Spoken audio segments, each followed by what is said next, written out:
Hi everybody, my name is Christine Yee and I'm the co-founder of cannabis and hemp-infused ingredients brand Potli, spelled P-O-T-L-I. But I'm here today to make a recipe which is really a staple in my diet.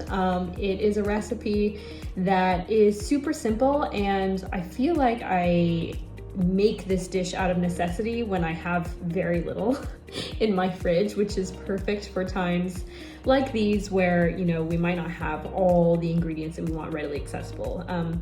This sesame noodle dish can be made almost entirely by condiments and things that really any Asian household or any household that just enjoys cooking has on hand readily. The first thing I have are these noodles, and I'm using So-Men noodles today. I find that using thinner noodles are better just because you kind of can absorb the sauce a little bit more readily. And the thing with So-Men noodles is you have to rinse them in cold water. Is I use gochujang, which is a Korean chili pepper paste.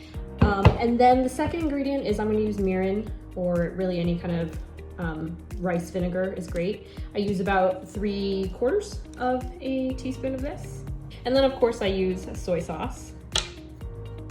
Use about a half teaspoon of that. Salt and pepper to taste. You don't need too much because of the spices that we're adding in. I'm going to add garlic as well. And this is just a pre-minced garlic that I have from Trader Joe's. The thing that we cannot forget is sweetener. You need a little bit of sweetness in this dish. My favorite type of sweetener is monk fruit sweetener, so it's a little bit of a healthier, natural substitute. You want to do about a half teaspoon of this as well. And that is it for the sauces. You just mix it right up. And I usually just use chopsticks to do this. And this is one of those dishes that's great as a base as well. So like if you have some kind of protein or something, or some veggies that you want to put on top, minced meat would be great in here. Stir-fried veggies would be good in here.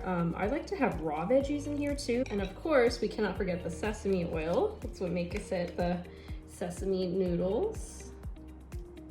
I like to do a hearty serving of sesame oil. And then I'm gonna add sesame seeds.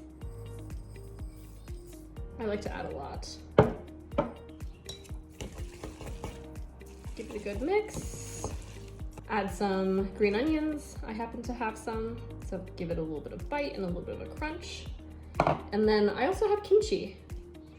So this kimchi, I will just add as a topping. Again, gives a good texture, a good crunch. And then finally, if you have it, I like to do a hard-boiled egg. But that's it. That's my easy sesame noodles. Just use whatever condiments you have lying around the house. Go for it. Whatever you want to do, it's to taste. But to me, it's just the perfect comfort meal that is easy to make, and hopefully you enjoy it as well. So thank you so much. And I'm just gonna eat it now.